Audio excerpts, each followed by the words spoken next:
Poto, CQ Poto.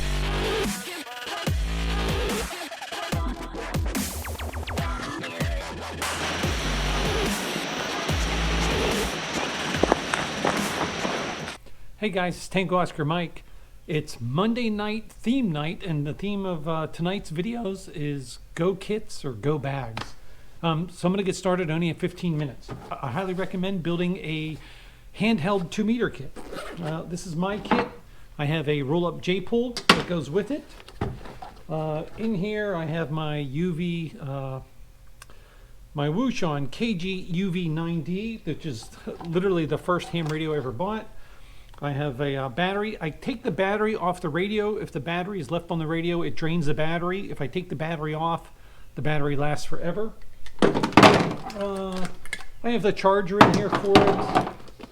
This antenna, a hand mic, programming cable, a battery eliminator so I can plug this into a cigarette lighter and plug this into the handheld, run the handheld that way. A adapter for regular SO239 or PL connector, a stubby antenna which I never use, a longer whip antenna. This is a Diamond SRH77CA, which works great. The manual. This is what I use for public service events and just general repeater stuff, local stuff, local communication. So this is the first kit everyone should have. That's that. This is my backpack. It's a Red Wing Kelty 44-liter backpack. On the outside, this is a Weaver Arborist throw line storage cube. I have a Arborist weight in here as well. There's 150 feet of line. Either I'm going to take this to get an antenna up in the trees, or I'm going to take the mast. I never take I don't think I've ever taken both of them. Both of these together add a lot of weight. Actually, these are pretty close in weight. I think this might be a little bit lighter than the mast. I actually have a carbon 6 mast, which is that super light mast, which I think is almost a quarter of the weight of this mast on order, but they're back ordered. So I'll be replacing that mast with a lighter mast. I keep a handsaw on here. This is just a cheap Fiskars handsaw. It's good for just clearing branches that have fallen across the trails. It's not really great for big trees, that kind of stuff, but it's good for little stuff. It makes it pretty easy to use, so I take that with me. In this side pouch, I have my guideline kit and extra paracord. A Sawyer mini squeeze with the back flush kit, a little knife that I can use for cutting wood, whatever I need to. I have a knife in my pocket as well, and a trash bag to act as a pack liner in case it would rain. On the other side, what's in here? Another bag with tent stakes and some more paracord, guy lines actually for one of my tents. In this front pocket, I keep my antennas. That's pretty much all that's in here. I do keep this Right in the Rain binder. This is a battle board cover for my binder. I like it because it has a clear case, but I keep Right in the Rain, a marker, a Right in the Rain pen and pencil. And I have two antennas in here right now. One is my 49-to-1 end-fed for 10 through 40, although I can get 80 on here. It's not very efficient. And my link dipole for 20 and 40. I actually have extra legs for this dipole so I can make it go to 80 if I want to, but normally I just don't carry it in the bag. So inside the pack, this top pocket. This is the headlamp adapter for my little mini Olight flashlight.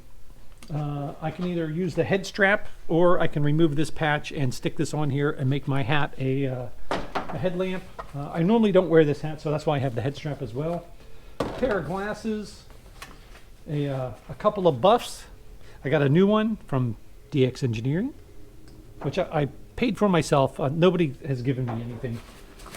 A camp cup. This is a little titanium cup with a lid.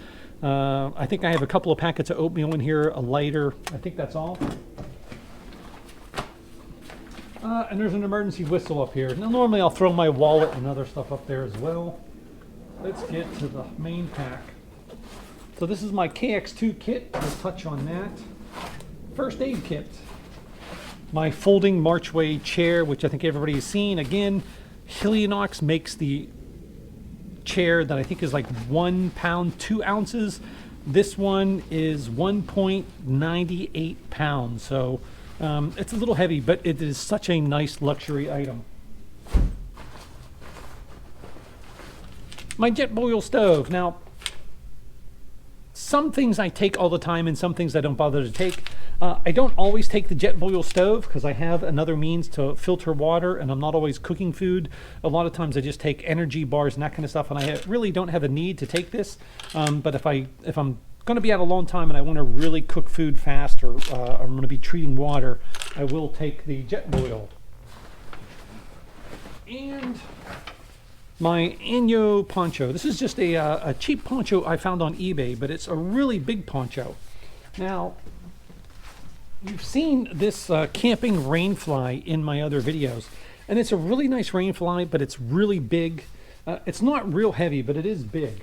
And I found that this is big enough to make a shelter with. So I've been just taking this. I'm not out in bad weather very often, and this is plenty big enough to not only make a shelter, but it's also big enough to cover me and my pack. My legs and my feet still get wet, but it's big enough to cover me and my pack. So that's all I need right now. I also have a PowerWorks solar controller. If you look at one of my other videos I made on this, this does produce noise on the radio, but that's all I have to use right now. I have a Bioenno charge controller that doesn't make any noise, but I'm currently using that for my home solar setup, which I've showed in another video. So I have this in here for now. I'm probably going to end up getting another charger that's quieter, just something I haven't done yet, but this is really emergency use type stuff. The same with the PowerFilm 20-watt solar panel and the cable that comes with the PowerWorks solar panel. And inside, I think that's it for the backpack. But that's it.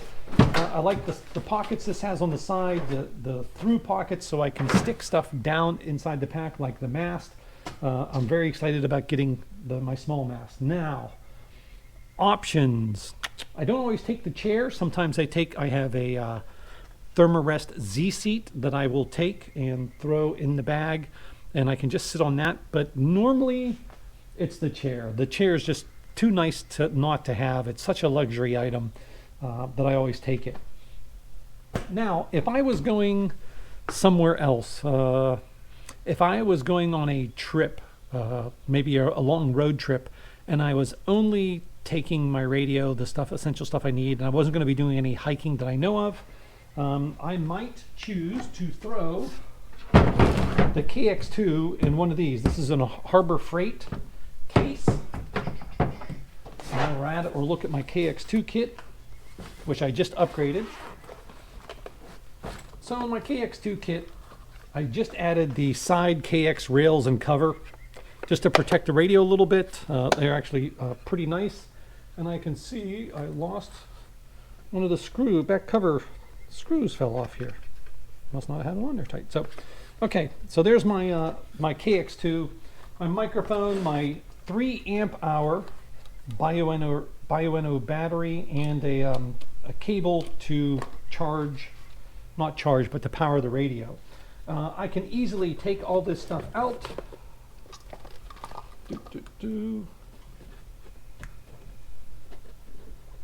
And stuff it into this box. Underneath here, I have my coax. This is RG174, 25 feet. I have a bunch of adapters as well. I can take those out and throw those in there as well. And I still have room for other stuff to throw in here. My antennas won't quite fit in here on the winders I have, but I like those winders because they're really fast to wind up. I've tried using smaller winders, but it takes a lot longer to wind the wire on those smaller winders, and they tend to be bulky. So I'd probably just throw those in another bag I have, but I'd feel very comfortable putting this in the back of the truck and letting it bounce around on a long trip or in the truck. I could lock this as well. That is my thoughts on GoKit. Now, if you're just going to the park and doing POTA activations, your GoKit could be very different. You could be putting a 7300 in the back of your car in a Pelican case, or just a padded laptop bag or something like that. You may have a bigger battery and a table and everything else. Everybody's different. Build the GoKit for what you want to do. My GoKits are based around one public service with 2 meters on a handheld. I also have a radio in the truck, of course, and backpacking or going portable. And for doing that, I want to be as light as possible. That's why I do QRP only, and pick the items I do and leave things home. Certain items always go with me, like first aid, the radio, the water filter, that kind of stuff always goes with me, but the rest doesn't. If I was operating from the car, I may take more stuff. I may take a bigger chair that's higher off the ground so I can operate on my tailgate. I have a larger mast I'll take with a hitch-mounted mast plate. So everybody's different. Build the GoKit that meets your needs. Everybody's going to be different. I almost forgot. Let's see if there's if I can fit this in somewhere. This is my Hill People Gear Recon chest kit. I wear this when I'm out hiking doing POTA. It's nice even if I take my backpack off, or if I would lose my backpack for some reason, fall down a hill, this would still be on me. I'd still have this on my chest. In here there's a multi-tool that has a knife on it, pliers, a knife, some paracord, my compass, some toilet paper, which luckily I haven't had to use in the woods. Some fire starters sealed in plastic straws. This is just cotton balls that have been pushed into plastic straws and the end sealed. I saw this on Survival Dispatch, thought it was a neat idea. Ferro rod, like I said. Oh, my spork and little knife spatula thing, that works pretty good. An extra SD card and battery for the GoPro. But that's it. That's really all that's in there. Usually I'll stick my phone in there so it's nice and so it's with me too instead of being on my pack. This pack, of course, has a dedicated area in the back for a pew-pew. I think that's all. I hope you enjoyed the video. If you did, like and subscribe, and enjoy watching the playlist of all the other GoKits and Go Bags for Monday Night Ham Radio. This is Tango Oscar Mike, 73. Take care. Tango Oscar Mike.